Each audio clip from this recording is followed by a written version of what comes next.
Good evening, ladies and gentlemen. I'm Thomas Small. I was your mayor up until 3 days ago, so you can see my step is much lighter now. But it is a tremendous. I'm so happy to see all of you here tonight. Thank you so much for coming.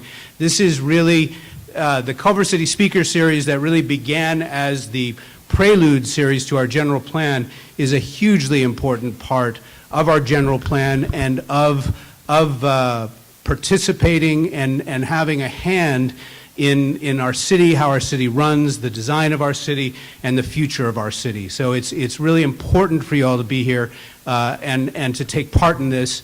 And it's you know, so much we talk so much in city politics and at conferences about you know, how the city is the level at which things really happen, at which you know, government can really affect the quality of our lives.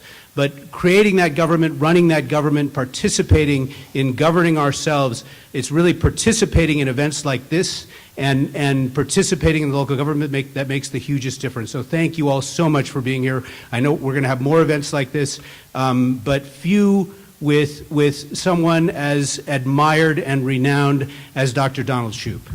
Now, I was telling him earlier tonight, he of course could not possibly remember, but I first met him and heard him speak more than 20 years ago at the urban planning seminar at USC, and I have remembered it to this day. There are, you know, every once in a while it seems that there's someone that comes along with a point of view, with a theory, with a different way of looking at a problem that is instrumental and that changes the direction of how an industry or how you know, some sort of activity in human endeavors works, and who changes the direction of it. And I think Dr. Shoup is in that club. You know, 20 some years ago, I think that his ideas seemed more radical than they do now. Now, as you'll see, I'm sure during his talk, now it's really come to a point where we can all see the importance of what he's talking about. But he was prescient in that sense, but now is the time that we can actually that we have a better opportunity to really implement the things he's talking about. But in terms of parking and urban planning, we are so fortunate to live in Los Angeles and to live near UCLA to have access to someone like Dr. Shoup. But the Wall Street Journal referred to him as a rock star of parking and as the Yoda of urban planning. So I think that describes him about as well as can be done. Thank you so much for coming to see us, Dr. Shoup.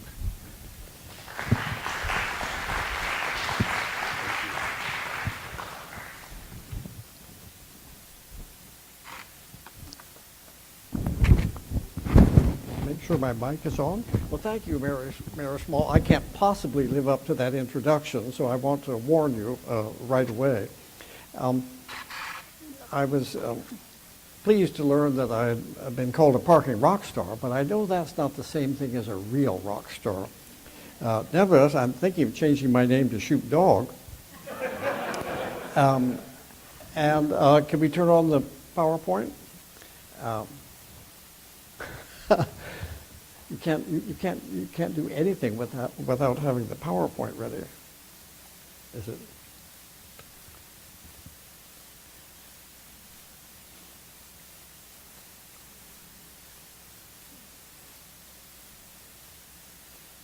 Well, that looks right. Yes.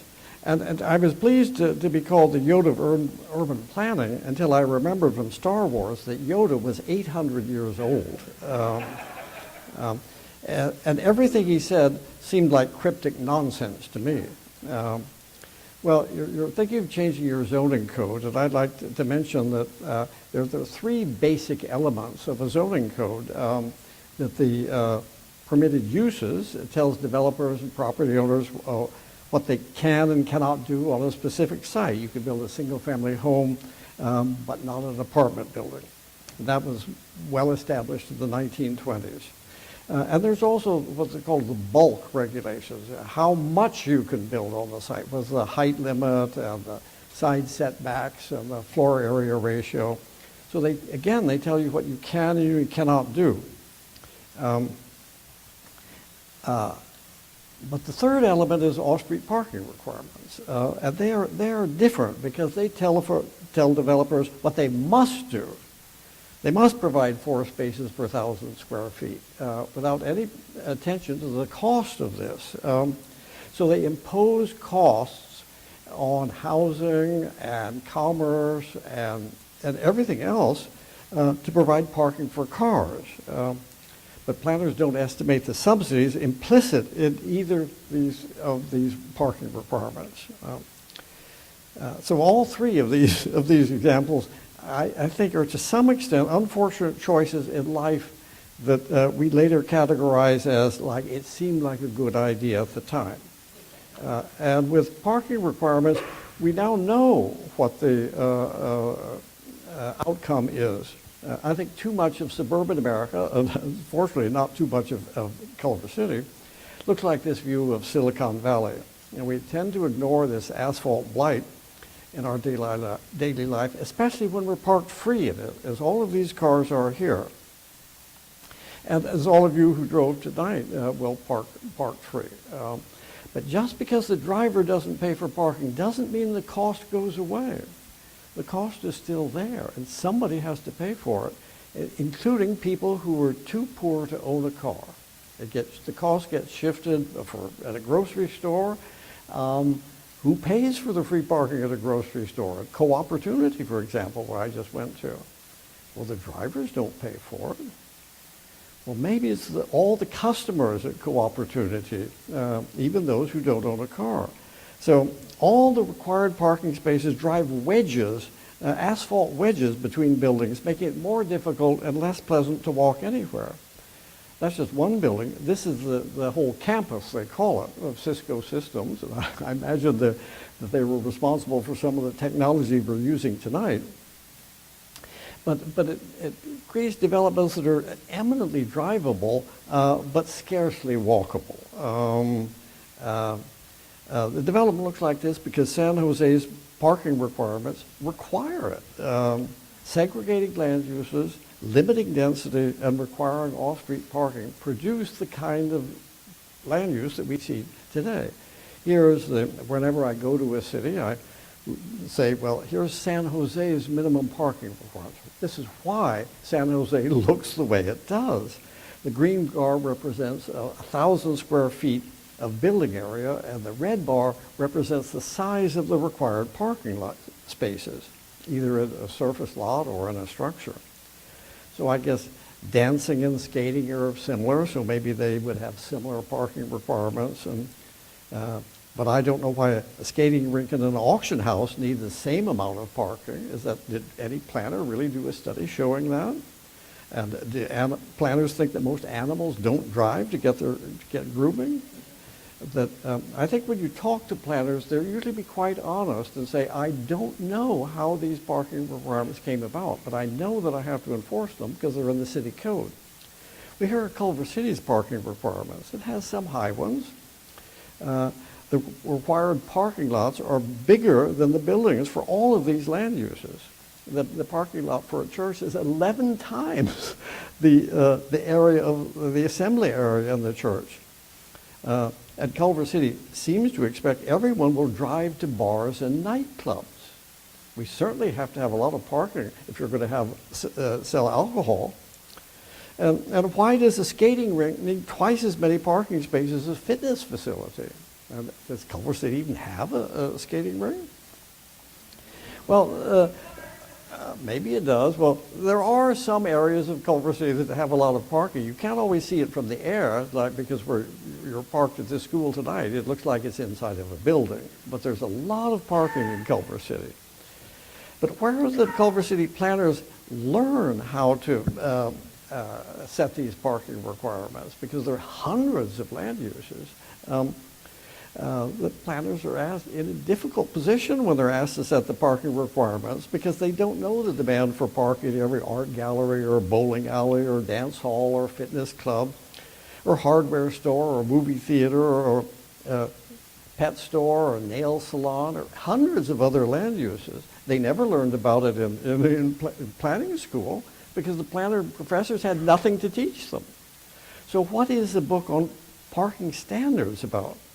That we have to set the parking requirements. Say if the City Planning Commission asked the practicing planner to set the parking requirements for a nail salon, the intern or the planner couldn't say, I don't know, or I don't think we should have parking requirements. You'd be fired. You wouldn't be useful. So planners sort of have a mumbo-jumbo of rational planning to provide a veneer of professional language. It's an ad hoc talent learned on the job. It's more of a political activity than a professional skill. So despite lacking almost any data or theory, planners have managed to set parking requirements for hundreds of land uses in thousands of cities. The 10,000 commandments for off-street parking. And this is the cover of the publication from the American Planning Association reporting on parking standards. Well, that sounds like a good thing. High standards, we all want that for everything. But the report says nothing about standards. It doesn't say what parking requirements should be. It only reports the parking requirements from a small selection of cities. And here's just a list of one page of land uses. There are 8 pages like this. Of all, this is started with from abattoir. I forget what the Z one was, but there are 11 different adult land uses that there are parking requirements for. They have separate parking requirements for an adult arcade, adult cabaret, adult theater, adult bookstore, adult massage parlor, and a sex novelty shop. Well, how are the planners supposed to know the difference in how much the parking demand at that?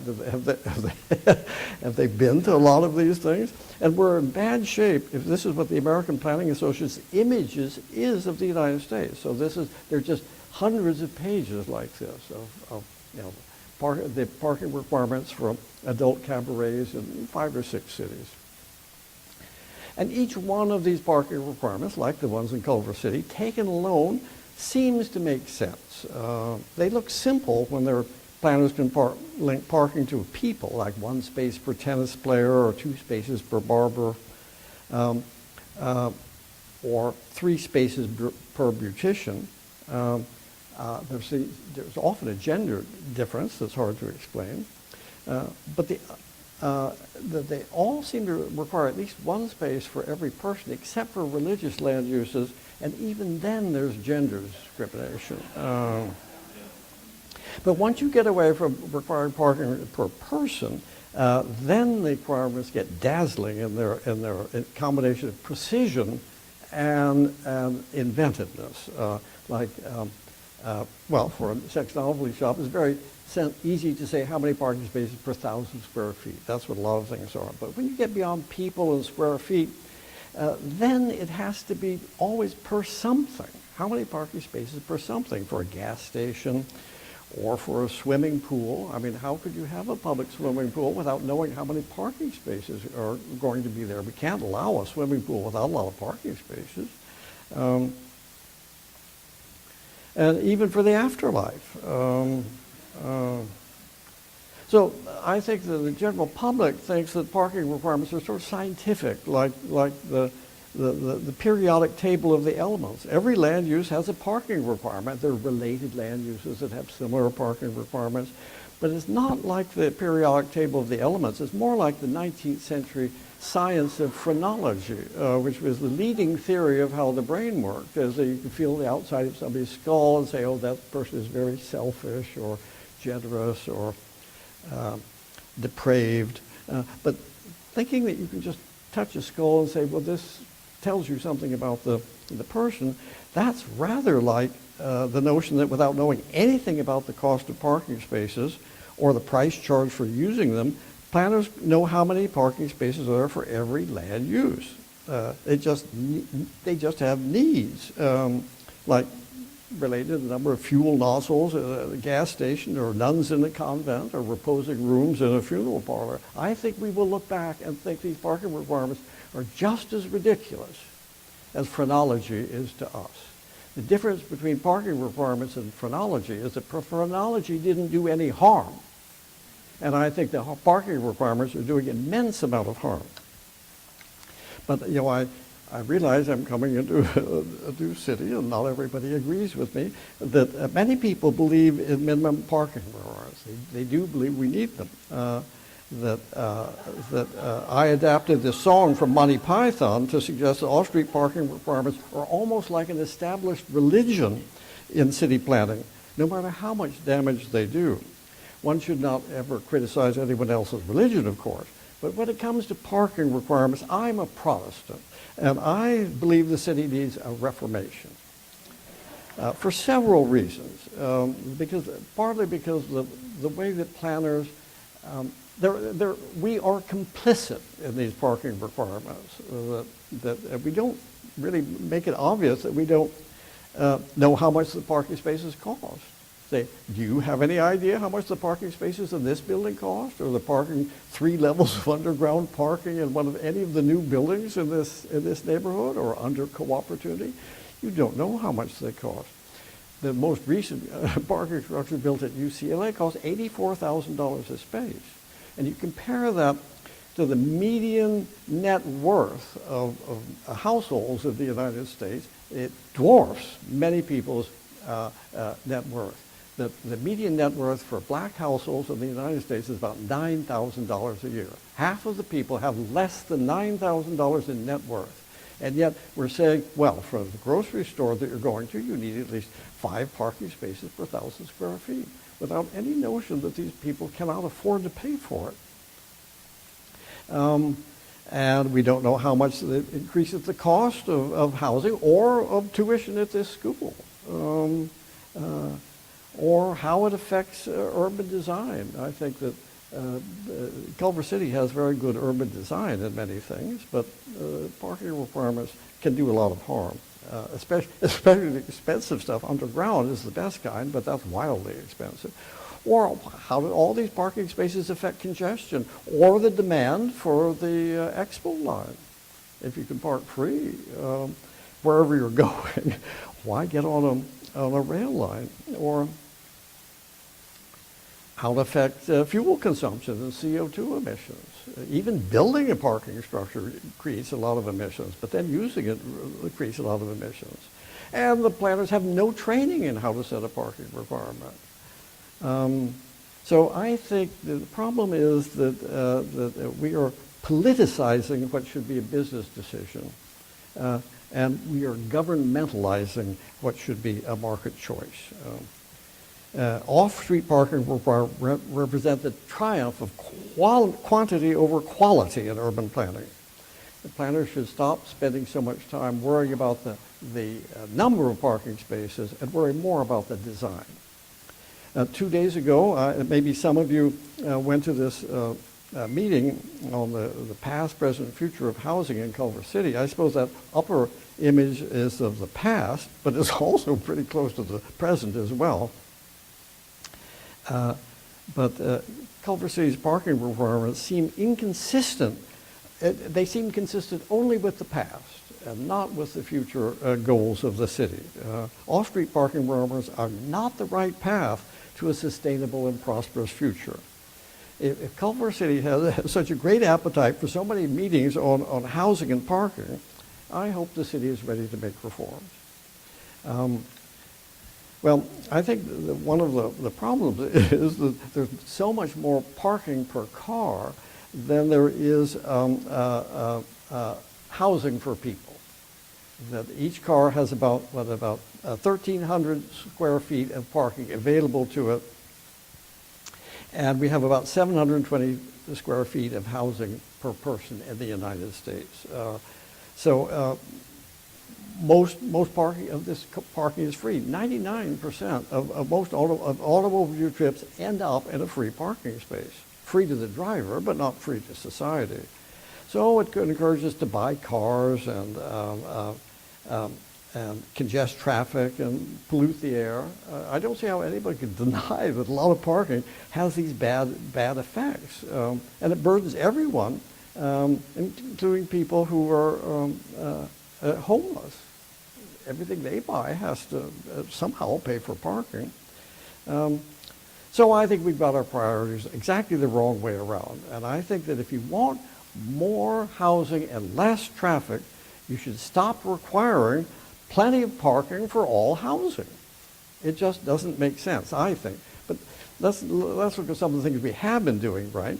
I think that, that one of the things that can be done now, I think we're in a position to make huge strides forward. That converting housing into apartments,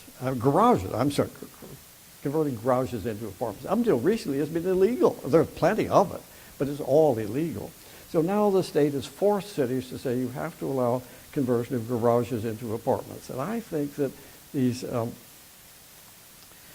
granny flats are a terrific way to increase the housing supply, especially the ones that face the street. They're not in the backyard, they're facing the street. Here's one, the last one was right across from where my wife and I live. This was right next to UCLA. I was told by an architect that the presence of the snout houses or the garage doors that sort of dominate the front of houses is the biggest change in domestic architecture in the past 500 years. Is that we're just so used to the idea that the front of a building should have a two-car garage attached. So I think if we allow people to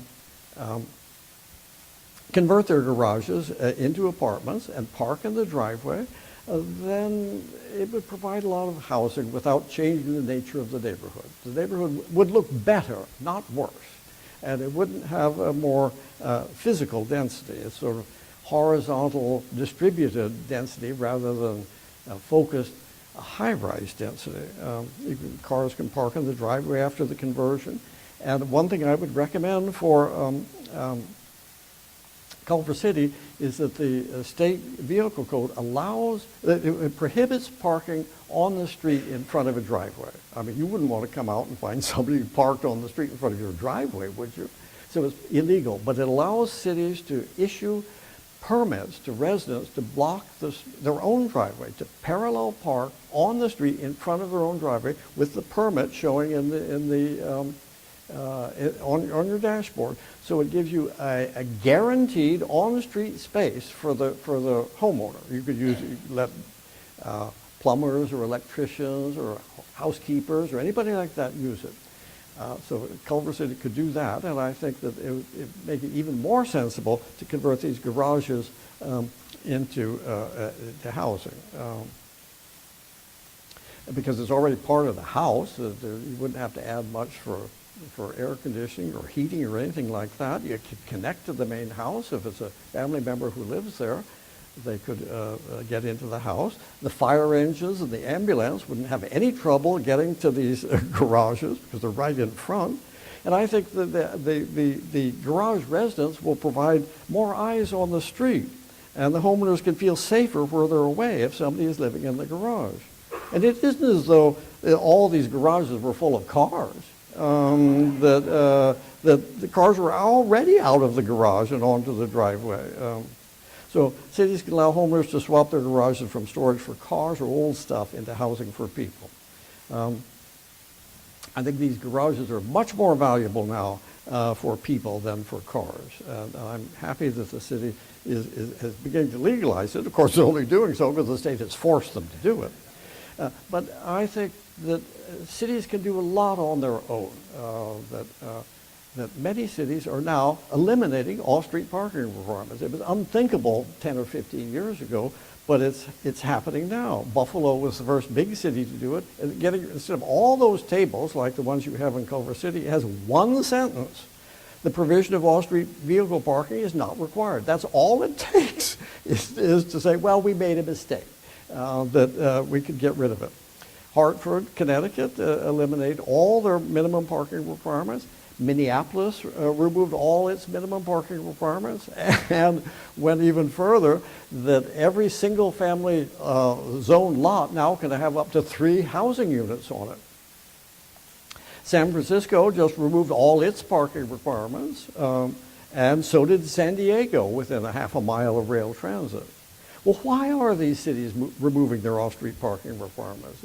Naturally you have a Google alert for anything you're interested in and want to find those parking requirements. So you get a lot of newspaper articles that say why cities are removing their parking requirements to allow more apartments or more affordable housing. And certainly to help businesses. Businesses can open up even if they don't have 5 parking spaces per 1,000 square feet. And gives everybody more flexibility, and it makes the city look better. Well, what will happen if cities remove their parking requirements? I think in Cisco, several of my students went up and took photographs of the parking lot. I later went and took these photographs of my own. It's a lovely area. It's a great place to live if you're a car. But how can we get rid of this mess if we could convert some of it to housing? Well, I was speaking to the Congress for New Urbanism, so I photoshopped some buildings from London onto the periphery of that parking lot and said if we allowed it, the property owners could build apartment houses on the perimeter of their parking lots without, it's already under one ownership, there's no land assembly problem. It's not brownfield. You wouldn't have to dig parking garage underneath it. They could park right behind the apartment. I don't think that's what really would be built. So I took some apartment buildings from downtown Los Angeles, looking a little bit more nondescript, but more likely what would happen. And if that turned out to be profitable, because the housing is a lot more valuable, I think, than empty parking spaces, you could build some more. It could be a gradual thing. As it kept on going, this is what it looks like in downtown LA, and it could look like something like this in San Jose. It looks like you were in a real city. If you were walking down the street, you would think this is a really nice city. There's a elementary school on the ground floor of this building at the corner. So residents who live there, they could just walk across the parking lot to the Cisco office buildings, and if they work someplace else, they could drive to work, and somebody else could park in their parking spot during the day. Well, how will this removing apartment requirements affect employment in the area?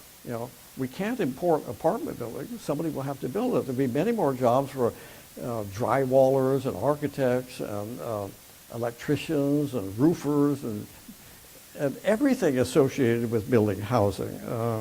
How will that affect wages and unemployment? Well, I think there are a lot of good effects of this. All of them respond to common complaints. That it certainly create jobs. We can import gasoline in cars, but we cannot import apartment buildings.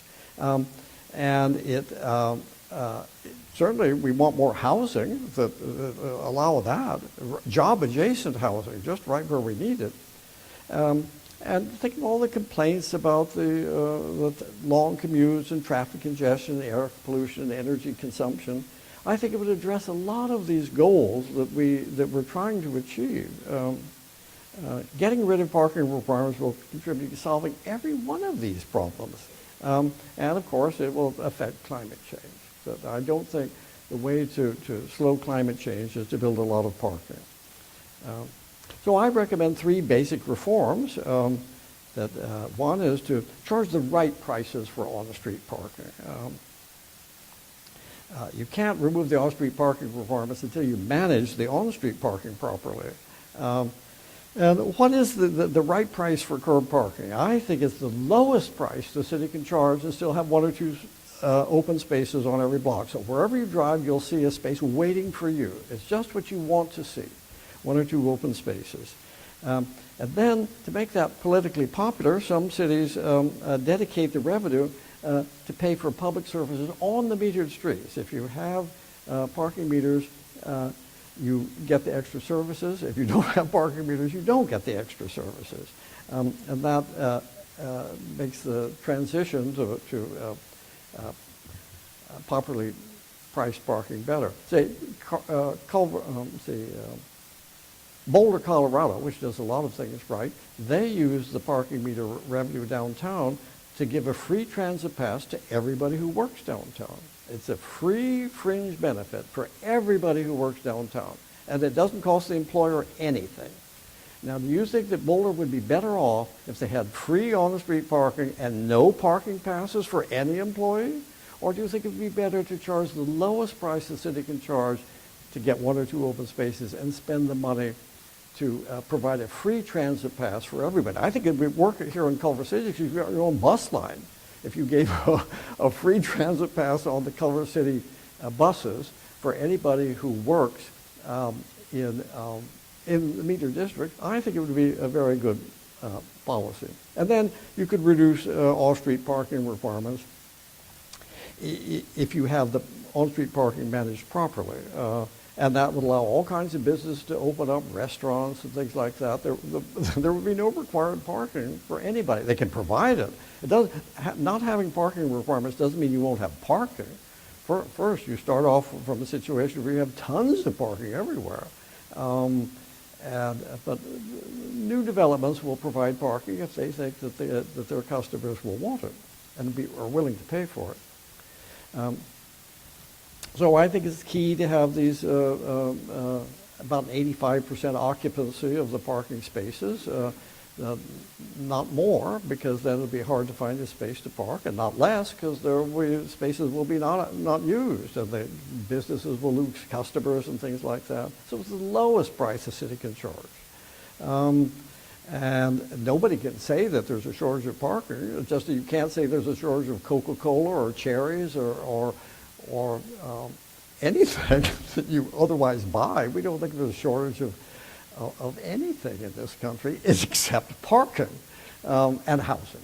And I think that it's a lot better than not being able to find a parking space. Well, San Francisco is the first city that tried this, and they very wisely chose an urban designer to explain the problem, say that some blocks have too high occupancy and some too low. And they say if we just nudge up the price on that top block and nudge it down on the bottom block, we could get this, which is a lot better because there are more spaces used on the formerly under-occupied block. And many people seem to think that charging fair market prices for curb parking requires some wrenching social change, almost as cataclysmic like the Reformation or Prohibition. But it's really very small. If the city can't do that, what can it do? You know, what can society achieve if this is too big a lift for any city? It's just simple like what you learn when you're a kid. It's the Goldilocks principle of parking prices. Not too hot, not too cold, not too soft, not too firm, not too high and not too low. So it came from a study we did in Westwood Village. And so typically in Westwood Village, all the spaces are occupied most of the time, and there are about 2 cars circling every block. And if you nudge the prices up, you could get, and the average cruising time before parking was about a little over 3 minutes, which doesn't seem like that much, about half a mile. But we add it all up, it was, in a year, it was equal to about 900,000 vehicle miles, which is equivalent to 4 trips to the moon in Little Westwood Village. So whenever you're in Westwood Village, it looks like there's a lot of traffic. Much of that is people hunting for an underpriced curb parking space, or at least it was then. They also had a wonderful video that explained what they were going to do. If you're interested in dynamic parking prices, I'm not in favor of prices that change every day or by the hour, but here's what they do. I think it only takes 2 minutes, but it explains everything you need to know about dynamic parking prices. Finding a parking space can be frustrating and time-consuming. It's estimated close to a third of city traffic is caused by drivers circling while looking for a space. Some drivers just give up and double park. This clogs our streets and needlessly pollutes the air. These cars slow down public transit and get in the way of the emergency danger. And drivers focused on finding parking create a hazard for pedestrians and cyclists. There is a better way. San Francisco is testing new parking technology and a flexible approach to pricing that is designed to make parking work better for everyone. SF Park's goal is to have at least one parking space available per block. That way, drivers can park near a specific destination without the need to circle the block or double park. This also provides a steadier flow of customers for business owners. SF Park provides safer and clearer streets for everyone. Here's how it works. Newly installed parking sensors detect when a parking space is available. Drivers will be able to check parking availability and rates online, by text message, and by smartphone before heading to their destination. This will help people decide whether to drive, take public transit, bike, or walk. When people choose to drive, new SF Park meters will make paying easier. In addition to taking coins, the new meters will accept credit cards and SF parking cards. Parking time limits will be extended. Easier payment and extended time limits will help drivers avoid tickets. Prices at city-owned parking garages will be adjusted to provide an attractive alternative to meter parking. Parking rates will be adjusted based on demand, once a month, never by more than 50 cents. So in areas where it seems nearly impossible to find a parking space, rates will increase until at least one space is available most of the time. And in areas where open parking spaces are plentiful, rates will decrease until most of the empty spaces fill, or until rates bottom out at as little as 25 cents per hour. SF Park is designed to ensure that drivers easily find an open space near their destination. SF Park will help people plan ahead. Well, the average meter prices declined with SF Park. That took 10, they changed prices every 3 months, so it took 10 price changes for about 3 years. Surprisingly, only 9 blocks reached the cap that they placed on it as $6 an hour. And many more had fallen to the minimum price they charge of 25 cents an hour. Why is that? Because if you have the same price all day long, it's going to be too high at sometimes and too low at others. It was far too high in the morning. And I think that it really should be free if there's there's still empty spaces when the price is zero. So I think that the performance pricing or dynamic pricing leads to changes only if the prices are so low that no spaces are open. And greenhouse gas emissions declined by 30% in the pilot area. They had a pilot area with 7,000 meters. They had a control area where almost nothing changed, to show that this big change came from charging the right price for parking. And double parking declined. They had a lot of evidence showing that as soon as the occupancy reaches around 100%, there's a lot of double parking. So you just have to provide a few parking curb occupancy openings, and there won't be much double parking, which slows down the bus travel, and there won't be that many tickets. And importantly, the sales tax revenue in the pilot area increased. That is, after you started charging these market prices for parking, the way you can measure how it affects business is to look at the sales tax revenue. And the sales tax revenue went up much more in the pilot area than in the control area. Well, some people think this was so difficult to do because their image of a parking meter is like this initial one, the first one in the world in 1935 in Oklahoma City. But it functionally the same as almost all parking meters in most cities, is that you put your money in and hope to get back before your time runs out. I mean, how many payment systems have not changed in this country since 1935? When it was started, people thought this was a terrible idea. It was like an infernal combination of a slot machine and an alarm clock. You're always taking chances. But the technology in recent years has gotten much better, and in most cities, much better than most cities have adopted. Yeah, here's a parking meter on campus, and it doesn't even tell you It's a multi-space meter. It controls several spaces. It doesn't even tell you what the price is until you touch any button, and then it tells you what the price is at that time.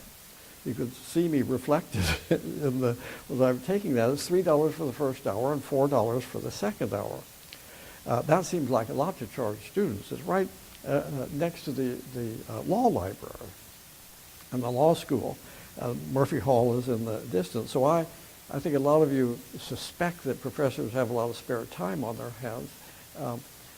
So I set myself up with my tripod and camera, and I took pictures every 4 minutes of these 8 spaces, which is a typical number of spaces on a street when it's parallel parking, but these are diagonal parking.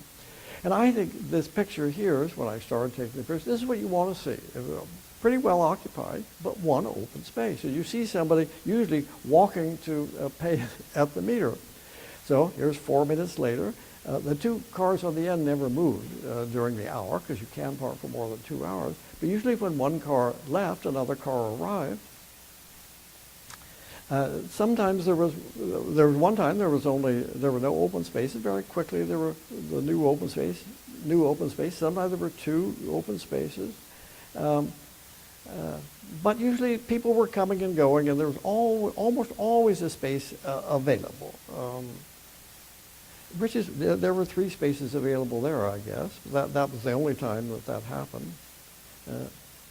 So I think that this is what you want to see. And is this what a typical block looks like in Culver City? If you're a merchant looking out at the block of parking spaces in front of your store, is there usually one open space? Is it usually almost always full? That's what you want for a prosperous city, and especially that it would be generating revenue as well. So I think the right price is, the only way you can tell what's the right price is by looking at the results. Should the prices be higher here? No, I don't think so. Because there's almost always a space. Should they be lower? Well, I don't think so, because then there wouldn't be spaces. The right price for parking is rather like the Supreme Court's definition of pornography, is I know it when I see it. That until you see 1 or 2 open spaces usually available, you know the price is not right. Can anybody think of a better way to set the price of curb parking? And when you ask anybody in a city, well, why is the price $2 an hour here and why is it end at 6 o'clock? They can't tell you. There's no principle that they use. Well, I think we all want to park free, including me, and that will never change. But I think parking wants to be paid for. That it's different from information, which has a very low cost once it's there for everybody to use it. That's not what it's like for parking. Usually, if you get the price wrong for parking, you get a lot of cruising around, hunting for a vacant space. There's a list of, I think, 21 studies in 13 cities on 4 continents of cruising for parking. Appropriately, the first study was done in Detroit in 1927. But they found that where they looked, they found about 1/3 of the cars in traffic were cruising for parking. It took 7.5 minutes to find a curb space. This doesn't represent all driving, of course. It's only where you expect cruising, and that's where you study cruising. You expect to find it. Here was a nice study in Chicago, just before World War II, that they stationed people at every intersection with very accurate watches and copied down the license plate number of every car that passed an intersection, whether it turned left or right or went straight ahead, what the time was, so they could recreate the path of travel.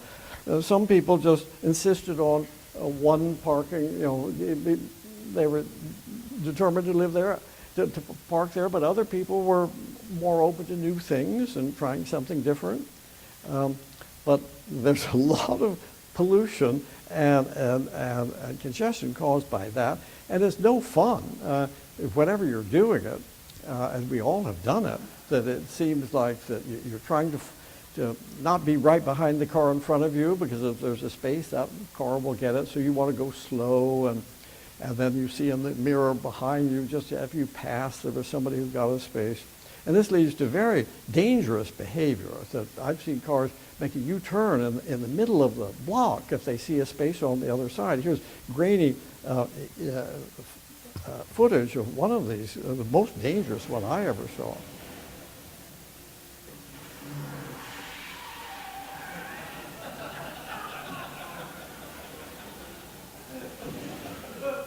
I was able to interview the driver after she got out of the car, and she says she does whatever it takes to find a curb parking space in Culver City. Well, if we begin to pay more attention to the curb spaces, there are a lot of other uses for it other than parking. They can be loading zones. We now have a lot of Uber and Lyft who are picking up people and dropping them off, and now they have to do it in the traffic lane. In many cases, over half of the time on a busy street like Washington Avenue, there'll be somebody double parked, an Uber or a Lyft double parked, and somebody getting in and out of the car in traffic, which is not very safe, but it also slows down all it's like having a double parked car in the street.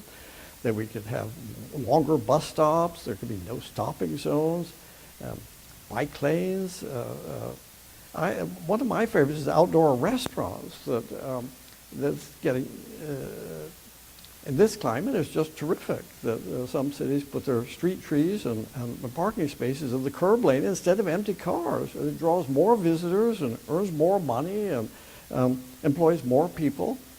And then bike stations are very, very appropriate, I think. That usually when anybody wants to take away curb parking spaces to put in a bike station, there'll be cries saying, well, you're taking away our precious parking spaces. What about drivers? You're neglecting them. A very clever guy took a film of two sides of Broadway in New York, and they took away 3 parking spaces on the left to make a bike station. They have 3 cars on the other side. And during the hour, you can tell by this that there were 200 people who arrived or departed from the bike station, and 11 people who arrived or departed in cars. So it's hard to think that in that place at that time, that parking was a more productive use of the land than that bike station. Another thing that I would recommend for any city, including Culver City, is that there are a lot of required parking spaces at bars and banks and things like that. When they're closed, they're not available to the public. And some businesses found a way to convert their private lots with free parking for customers into paid lots open to the public when the business is closed. It's an easy and cheap way to provide more parking without building any more parking spaces. So they can have, here's one in San Diego, that you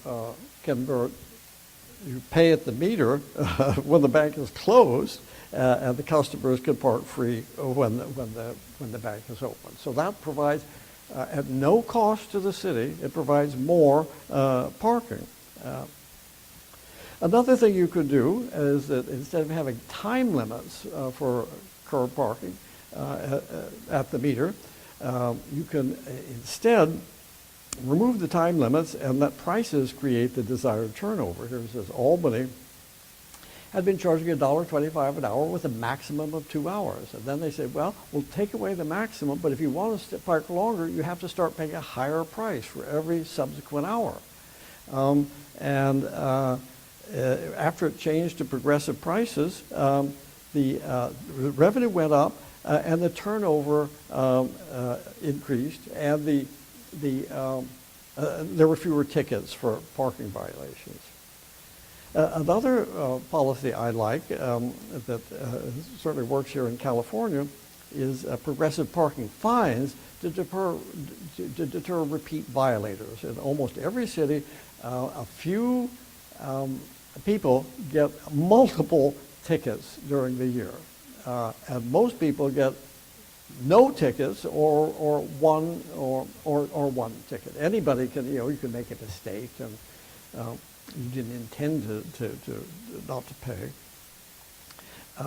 But what cities have done, like Los Angeles, I don't know about Culver City, but they have high fines for parking meter violations, which is very difficult for a low-income person to pay. That it's a very it can be create a hardship. If you have a high enough fine to deter the repeat violators, it's unfair to the occasional violators.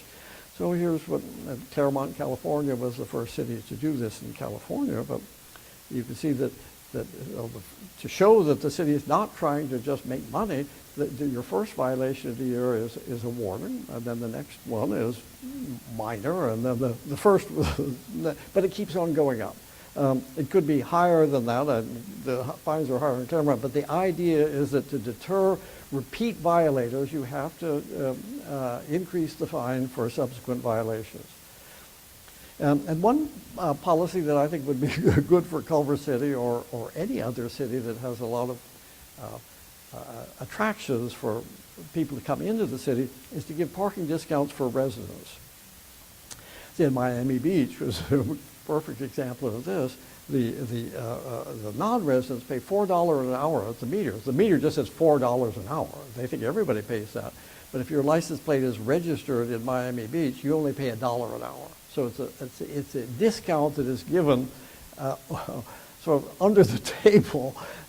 Rather like so many things that cities do, they have a high tax on car rental at the airports, because it seems as though, or high tax on hotels. It seems as though the non-residents are paying it all. It's like Monty Python's idea for solving Britain's problems was to tax foreigners living abroad. And I think parking meters with resident discounts achieve that effect, rather like hotel taxes. And most tourists expect to pay for parking. Say, I would have paid for parking when I came here, but I got free parking right in this building. And should please the merchants who could encourage the residents to shop locally, and maybe it would even reduce vehicle travel if more people began to shop close to home. And Monterey gives the first 2 hours free in the city garages. Culver City could do that very easily. If they have to raise the price of parking in the garages, they could do two things: is raise the price but give a resident discount, either in the rate or the first 2 hours or something. Calgary gives a discount for smaller cars at parking meters, that if you have a car less than 12 and a half feet long or something like that, you get a 25% discount. And Madrid, and I hope this will catch on, they give discount for low polluting cars. So if you have two cars, one's higher polluting than the other, it would encourage you to drive the low pollution car or to buy a low pollution car. So it would get away from the idea that all the parking meter money is wasted. So I think to show that the money is not wasted, some cities create parking benefit districts that use the money to pay for added public services like free transit passes for everybody in the meter district. Normally, when you put money into a meter, it might as well go pay for the Iraq War or Afghanistan or something like that. There's no detectable benefit to you. And the planners seem like the most evil people, that whenever anything parking is taken away is because it's a war on cars. But I think that when people get the money for parking, they understand that charging for curb parking is not un-American. I think it is very American to charge people for what they use. Here's a scene in the neighborhood around the Coliseum during the 1984 Olympics, but it happens around any event at the Coliseum, that the residents park their own cars on the street and rent out their driveways to ticket holders. I think that once people understand that they are benefiting from the money, they will understand that charging foreigners living abroad for parking is not a bad idea. And it worked very well in Pasadena. It was the first city in California to try this. Many of you are, not all of you, but many of you are too young to realize that Old Pasadena used to be a commercial skid row with a lot of empty storefronts and everything above the first floor unused, and nobody wanted to go there. Here's what it looks like now. It's one of the most popular places to go in Southern California. 30,000 people go there just to walk around the sidewalks every weekend. Well, what happened? Well, the city wanted to put in parking meters. The city had no parking meters. And the merchant said, no way, they'll chase you with the few customers we have. And all the merchants and their employees parked on the street and moved their cars every 2 hours and complained there wasn't enough parking. But when the city offered to return all the revenue to fix up old Pasadena, they had a vision of what they would like to be, rather like Culver City had. That they knew what they wanted, but they didn't have the money to pay for it. And they said, well, once the city said, we'll return the money to you, the merchant, well, that's different. Why didn't you tell us that? Let's run the meters to midnight. Let's run them on Sunday. Let's charge a high price. And the only thing that changed is the city said that this is what the meter money will go to pay for. So the meter operate till midnight and on Sunday, and they get over $1 million a year. That's about $80,000 per block. And here was an interview with, they had to create a nexus between the meters and the policy that they had appointed an advisory board. And here's a quote from one of the leaders of the advisory board. When we figured out that the money would stay here, that the money would be used to improve the amenities, it was an easy sell. And I think if the merchants in any part of Culver City knew that they got at least a share of the money, that they would be much more eager to enforce the meters, for one thing, because if you're parking without paying, you're stealing money from the business district. So I think that they put up slogans saying turning small change into big changes, and you can see that there was a huge difference between before and after. That historic preservation is very expensive, and it didn't pay before the city really fixed up everything in the public sector, which only the city can do. But once the public sector had done its part, then the private operators followed suit. Here was an empty tire warehouse. It had been empty for many years. It became a department store. It's not even on Colorado Boulevard. It's not the right place for a Saks Fifth Avenue. It's now Forever 21, which is where I want to buy my clothes. But and the woman who was the managing this transformation, Marcia Rood, later came to work here in Culver City, and she managed the revival, I think, of downtown Culver City. So there's one woman who's responsible for a lot of the good things you can see in Pasadena and Culver City. And there were these dirty alleys, like alleys in the rest of the city, that there were mattresses and dead animals, and then they used the meter money to fix up these alleys, make them wonderful areas for walking, and they have outdoor restaurants in them. So this is what it is now. This was a commercial slum 35 years ago. And the tax revenues started shooting up in 1993 when they put in the parking meters. Nobody can say these parking meters did any harm, because it came from such a low base, and then who would have, among your old timers, who would have thought that this commercial Skid Row would overtake South Lake Avenue, which were the books, Wilshire was there, all the best stores and things like that. And now South Lake Avenue has copied old Pasadena. So I think that these parking benefit districts, they're a transportation management tool to reduce cruising and traffic congestion and air pollution. That's one of their roles. But I think their most important role is an economic development tool, because it provides money for things that the city would like to do.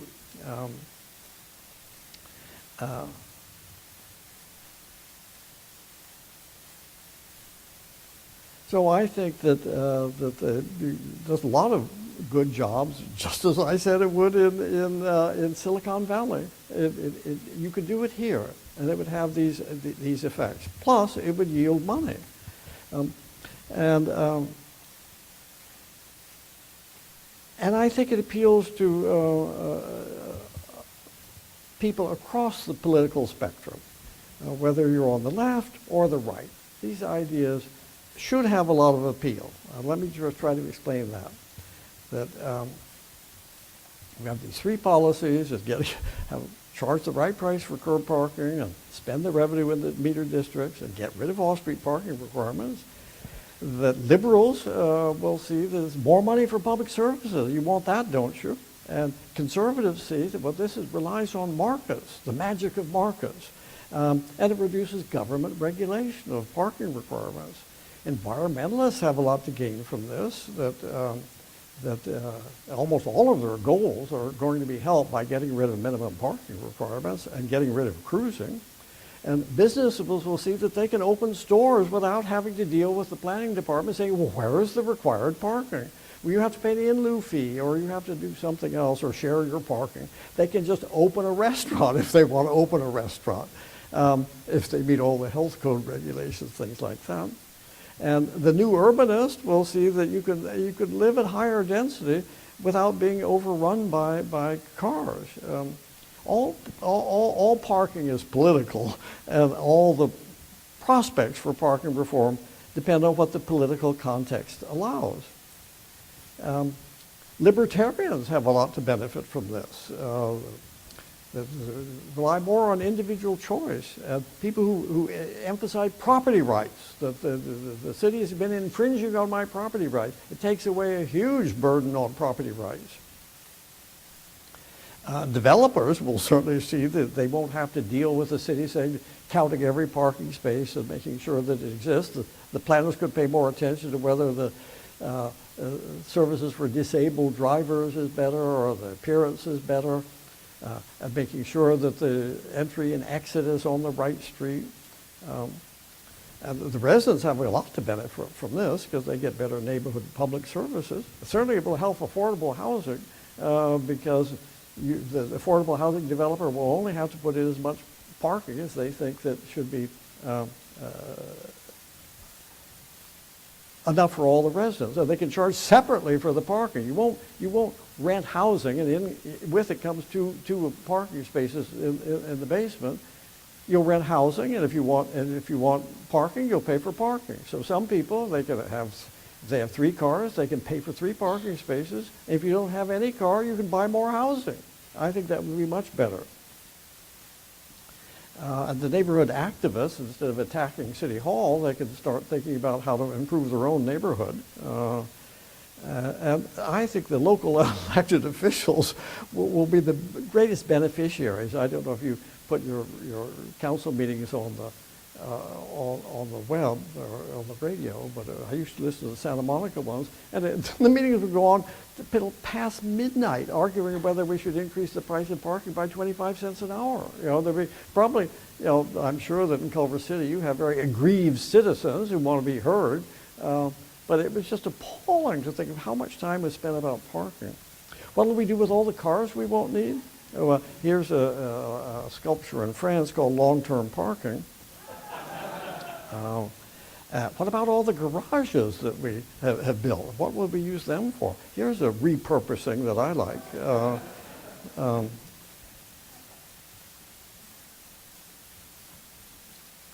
Well, I think nobody can end the planning talk with anything better than Jane Jacobs. We're not a wealthy country because of what you and I have done. We live in a wealthy country because we were born here or moved here, and we know a lot to the past. And I think that we haven't been making enough gifts to the future. Here's a quote from Dwight Eisenhower on this issue in his famous farewell address when he talked about the military-industrial complex. We seem to be plundering the resources to tomorrow at a rate that President Eisenhower could not have conceived, going into huge amounts of debt, building an immense amount of parking, and maybe even imperiling the planet with our overuse of automobiles. And of course, our greatest presidential writer was Abraham Lincoln, and I think our case is due, and I think it's time to think anew about parking and to act anew about it. You probably don't often hear a professor ending a lecture with quotes from 2 Republican presidents in Los Angeles, but I suspect that all our presidents would agree with this, almost all. And I think paradigm shifts in planning are often barely noticeable where they're happening, and after it's hard to tell that anything has changed. We used to think that urban renewal was the main thing to do, tear down housing, and build anew. Well, now we have historic preservation. We make a U-turn that is so fast we don't remember we were going in another direction. And I hope that will be the same with off-street parking requirements.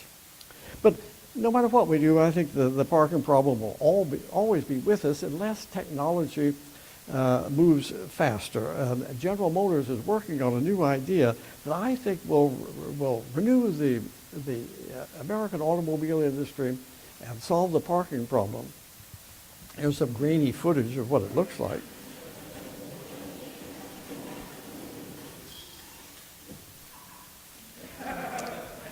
Well, until then, I think that all of you will have a lot of work ahead of you. So I think that parking is free for most cars, but housing is expensive for most people, as suggested by this familiar image of the Monopoly board. You have to pay if you're going to stop at a hotel or a house, but you can park for free.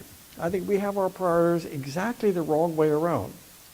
Cities have made great mistakes in planning for parking, and you could help to correct it. I think reform depends on leadership from all of you, and I think, as I remember from the campaign slogan of your mayor, I would say, when it comes to parking, think small. Well, that's about all I know, so I better stop. Thank you for giving me the opportunity to speak to you today, and I look forward to answering any questions you might have. Thank you.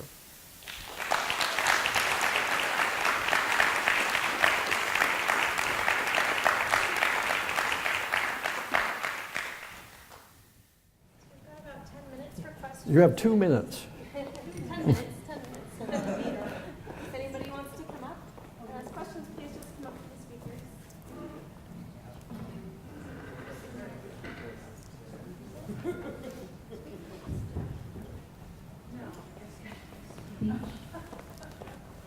So, ideally, everything sounds fantastic, but doesn't it rely heavily on having a metropolitan area and fantastic mass transit system for this type of system to work?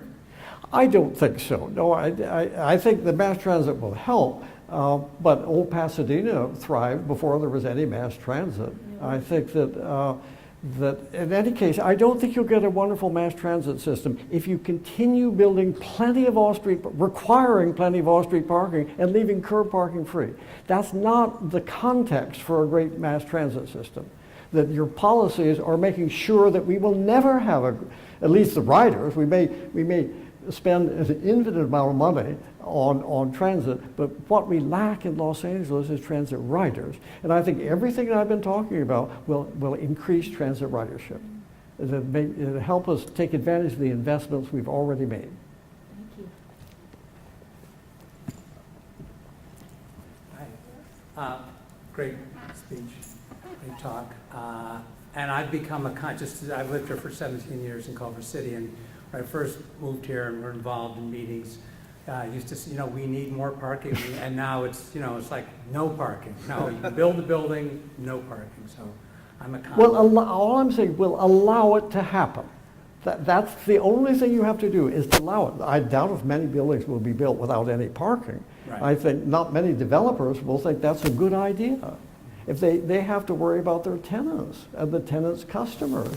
So I think there's a huge difference between saying that we're going to get rid of parking requirements and getting rid of parking. Right. And some people think that, getting rid of parking requirements, that's a war on cars. It is not. It's like saying if we had a requirement that everybody had to eat 10 hamburgers a week, and then we repealed that, they say that's a war on hamburgers. There won't be enough hamburgers. No, I think that we've just made a huge mistake, and that we have a wonderful future when we stop making that mistake. What I wanted to ask more specifically was there was an app I think it was called Park Mobile. Yeah, Remember that? It's still going. Because I saw it in DC years ago, and then we had it here, I think in Santa Monica, and now it doesn't seem like it's, correct me if I'm wrong. Still works.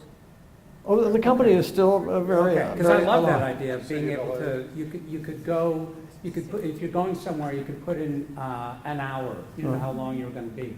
And then if you, on your phone, you realize you're going to be more, you could use your phone. And that's already very old-fashioned. I think we'll look back at that the way we look back at a 1935 parking meter, is that already some cars have that app built into the dash for the car. The car knows where it is, and it's more connected than you are. So wherever you arrive at the curb, you want to park, you just touch a button on the dash, and it starts paying for parking at that point, and it stops paying when the car pulls out. The car knows it has left the space. So you won't have to get out your cell phone or look at anything like that. And the app's already, if you wanted to come to this meeting, you would key in your address, and it'll take you to the parking space right away. It'll give you turn-by-turn instructions, and then it will pay for the parking. So I think that won't be long before we have it. These things get adopted in BMWs and Mercedes, but then all cars will have it because it's so easy to do. It's just an app. Yeah.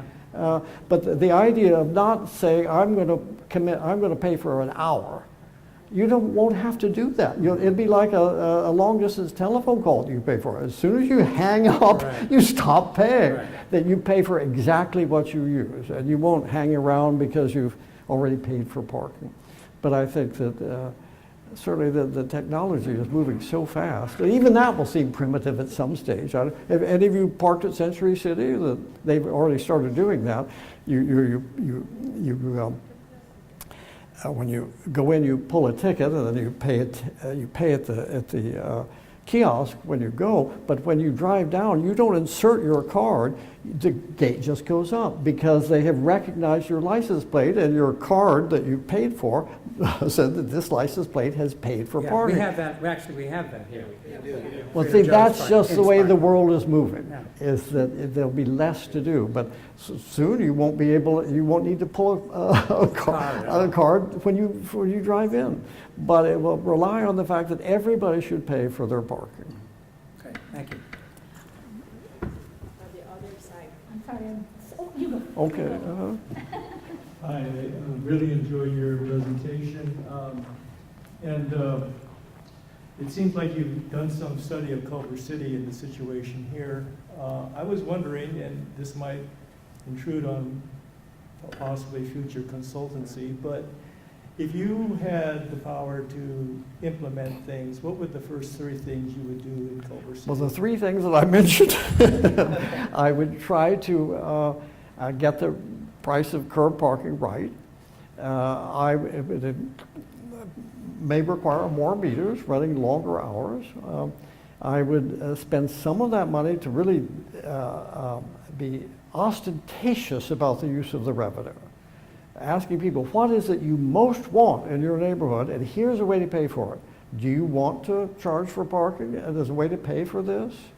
Some cities give free Wi-Fi to everybody on the metered streets. And then I would remove off-street parking requirements. Those are the three things.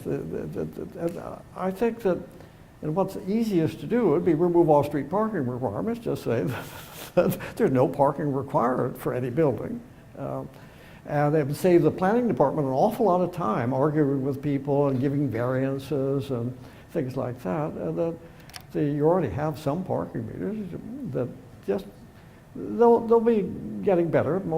Some cities, I think the world is moving to paying for parking by your license plate.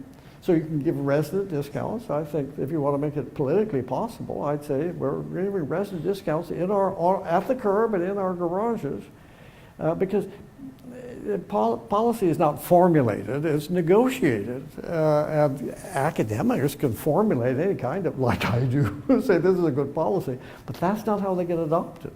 They have to have supporters, they have to have champions. And you have very good elected leadership here in Culver City, and I hope that I've just given them some cover to say that, well, it's not crazy. Well, when I started talking about this, half the planning profession thought I was crazy, and the other half thought I was daydreaming. But I think now I have the right story for the right time. Everybody unless they want to be exposed as a total hypocrite, it would be hard for people to say we want to have these goals of reduced carbon emissions and air pollution, and we want to have minimum parking requirements and free curb parking.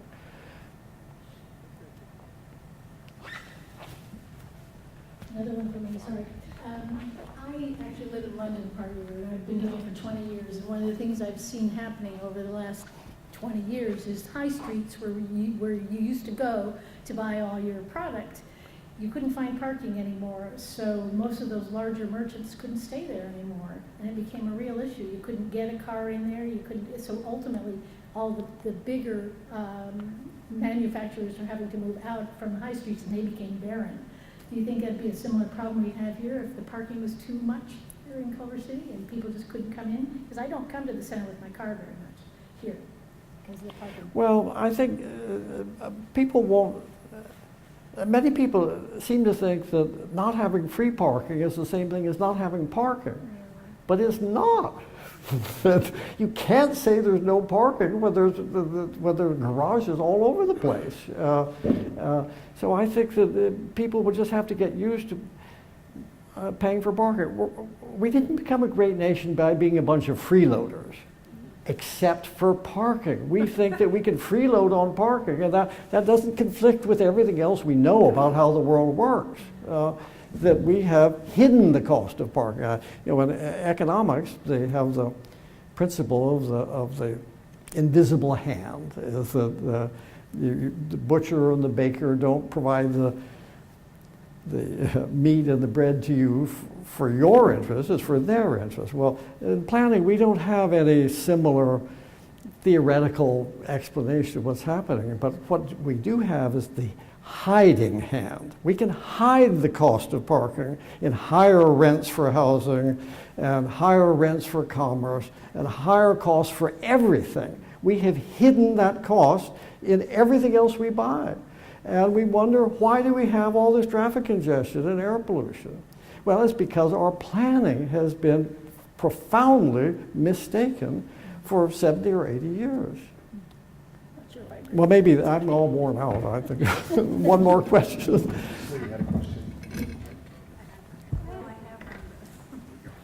I'm not sure how this is going to, as I'm trying to think about your suggestions, the question of accessibility has to be addressed.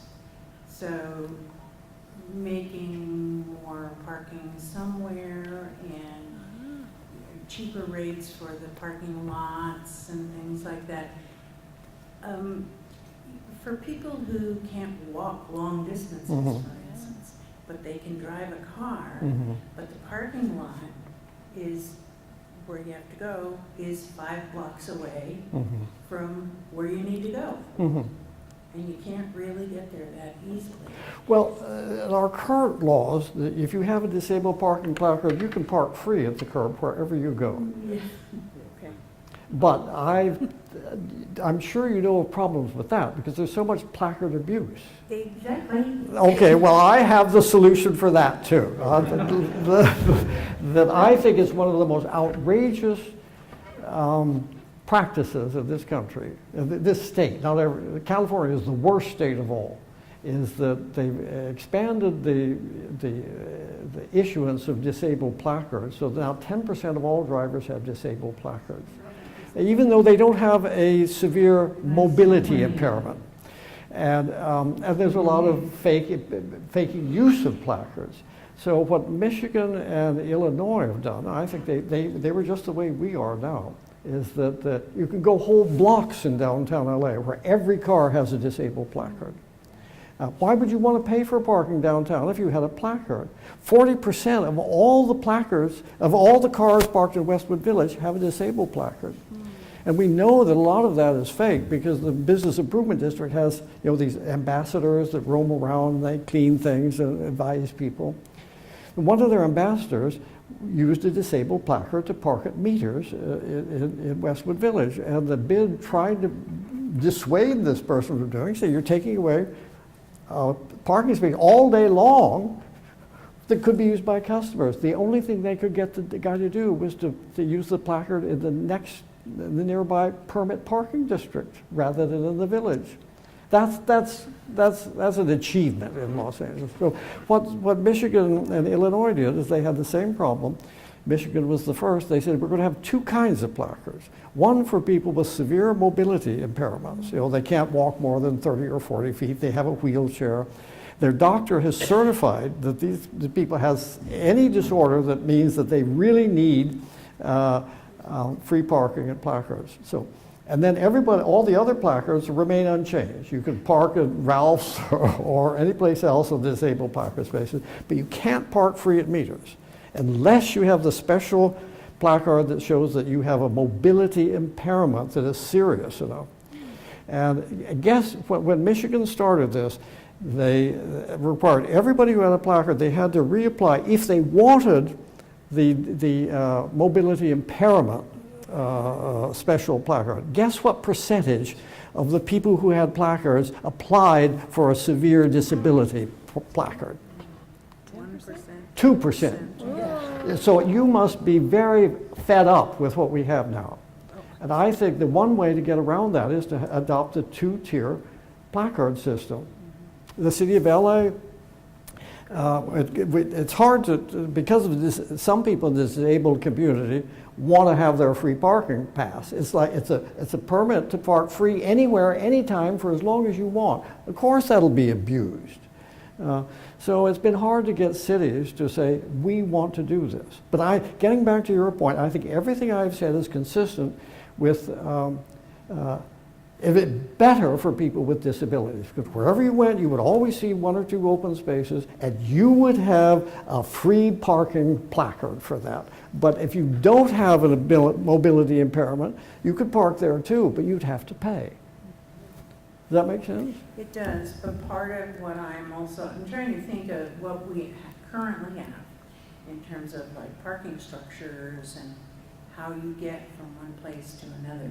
So one thought I had was that the city start providing occasional shuttles to get people who have some disability from the parking structure to wherever the other place is.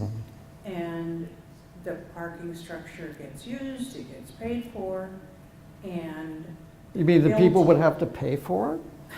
with severe mobility disabilities, you want them to? No, like for instance, like me. Yeah. Okay, I then. can't walk more than 2 blocks. Then you would be guaranteed a curb space wherever you went for free. I don't see how that could be in any way a problem for people with mobility impairments. Your life would be better off if there weren't these people who were using their grandmother's placards. Yes, I see it all the time. I see it all the time. Yeah, it's everywhere. It's an outrage that is somehow, we just pay no attention to it. We know what's happening. But I'm also talking about trying to provide something for people who say, no more cruising, except if you're in a shuttle, going up and down the street. That's right, I think so. It's sort of like Disneyland. Well, in the parking benefit district, some of them use the money to have shuttle buses, if they think that's a good idea. But I think when you get rid of parking requirements, that you should still make sure that there is disabled parking on site. Oh, absolutely. Okay, here's somebody. I have to ask one last thing. Oh, go ahead. Yeah. Standing there. Lovely ideas. What are we doing except promoting a continuation of our class system? If you don't have money, how do you park to get into your work? Please, you don't have to. Oh, I don't read that, yes. I think that for most people in the United States, they get employer-paid parking. Just like people at this school who work here, they get free parking. Most people get free parking at work. And when I first got interested in parking, it came because I was asked about the equity issue in parking. This was in 1975. The California Transportation Commission asked me to write about equity in transportation. And one of the things I noticed was employer-paid parking. And I thought, this is unfair, because it gives free parking to drivers and nothing to anybody else. If you get employer-paid parking and you ride the bus, what do you get? You get nothing. Suppose you walk, you get nothing. If you carpool, well, you share the free parking. But I thought this was very unfair that we give a subsidy to the richer people. More when you look at who drives to work, the higher your income, the more likely you are to drive to work. If you're a woman or a minority, you're less likely to drive to work. So we have a system of free parking that creates a lot of traffic congestion and air pollution, and it helps most people, but it does not help people who don't drive to work. So if your focus is on people who drive to work, you ought to support another, I have an endless number of reforms. It's called parking cash out. It's a state law that if you offer somebody a parking subsidy and they don't drive to work, you have to offer that person the cash value of the subsidy. So if you are low income and you're offered free parking and you can't afford a car, how will you benefit from employer-paid parking, from free parking? You can't benefit if you can't afford a car. The only way you can afford a car is, the only way you can benefit from it is to buy a car, which now low-income people do with title loans, the most awful kind of invention that we have now, high subprime auto loans. Because we are such an auto-oriented society, you need a car to get most places, except not everybody has a car. So I think parking cash out is my answer to you, is that if you're going to subsidize anybody with free parking, we ought to say that everybody else has to get the same benefit. Well, that, as you Employers worshiping you, I'm sure. What's that? The employers will worship you. They You- won't, they're already. Well, it's a state business law. owners are That's already- right. It's a reform. I'm saying that I should think you should support that reform, is that we should not say that an employer can tell you, if you're an employee, I'll give you free parking or nothing. But maybe that's what the city does. I bet there are a lot of employers in Culver City who do that. Santa Monica enforces the law. Culver City doesn't enforce the law. That's another thing that Culver City could do. Okay, well, I am worn out and is there one more question? Then we do have to close out for the night. My question was related. The only concern I have is about people that struggle financially. Yes. The example you gave of employees, it certainly is not true in Culver City. There are many employees in Culver City, people who bus tables or are in service jobs. Their employers do not subsidize Offer free their parking. No, they do not. Okay. And what happened was those folks, I live in downtown Culver City, so those folks were increasingly parking on the residential streets because they didn't have the funds to pay for parking in the structures downtown. So then neighbors got upset and said, we want permitted parking. We don't want those people parking for free on our streets, which I opposed. I felt that's not right. They're making minimum wage and they've scraped up enough to buy a car and drive, because taking the bus will take them hours because they'll have to transfer so many times. So, but I'm not interested in just limiting this to employees, but just people with fewer financial resources. It seems like they're the only ones who are really disadvantaged by this system.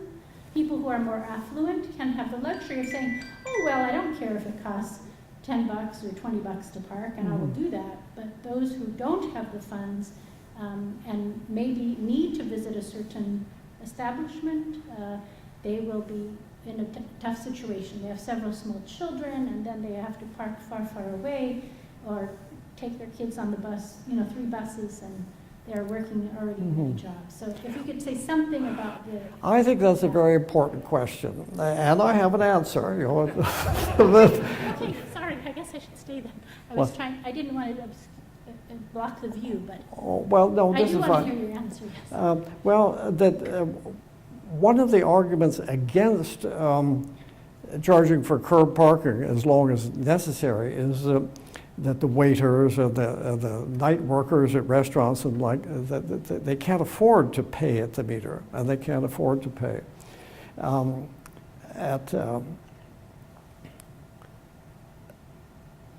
for parking at night especially, because the low-paid workers often work at night.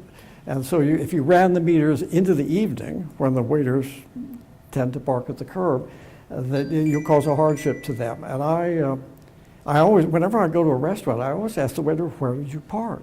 And if the meters stop operating at 6 o'clock, they usually say, well, I try to get here around 5:30 so I can find a meter, and then I could park free all evening. So if you took that away and started charging during the evening, that would be a problem. So what some cities do is that they provide social justice parking. Is that because there's a lot of empty spaces in parking garages at night, and banks and office buildings and things like that, that they provide free or very cheap parking to all low-income employees in the evening, so that so that they will be held harmless. And once I was speaking in Santa Rosa, I'd never been there. It was a wonderful little town, and I gave a talk rather like this one, except with a much bigger audience and a huge auditorium that was in stadium seating. And I thought I had made a convincing argument. But as soon as the first question was from a guy at the top on the left, and he jumped out of his seat so hard, and he wasn't foaming at the mouth, but he must have been spitting because people were recoiling. And he said that if this city begins charging for parking after 6 p.m., I will never come downtown to a restaurant again. As though that answer, that settles the question. A mayor couldn't get into an argument with them, because it may be the tip of an iceberg. So I said, well, if you don't come downtown to a restaurant, somebody will be able to take the space that you would have occupied. And who do you think will leave a bigger tip in a restaurant? Somebody will come downtown only if they can park free after driving around for 20 minutes? Or somebody who's willing to pay for parking if they can find a space? And maybe you'll be better off in the food court of a suburban mall with ample free parking. And the whole audience began laughing and shouting. So this was a minority interest. But anyway, the issue came up about what about waiters who would have to pay for parking in the evening. And I think the way to do it is not to leave all the parking free and creating terrible problems for businesses. And the restaurants, they will have fewer customers, and they couldn't hire as many waiters, and they wouldn't get as many tips. That it would be better to use some of the city's public structures to say, well, we will give you a free or very cheap parking in the evening. Okay, well, I think I've said everything I know. Thank you.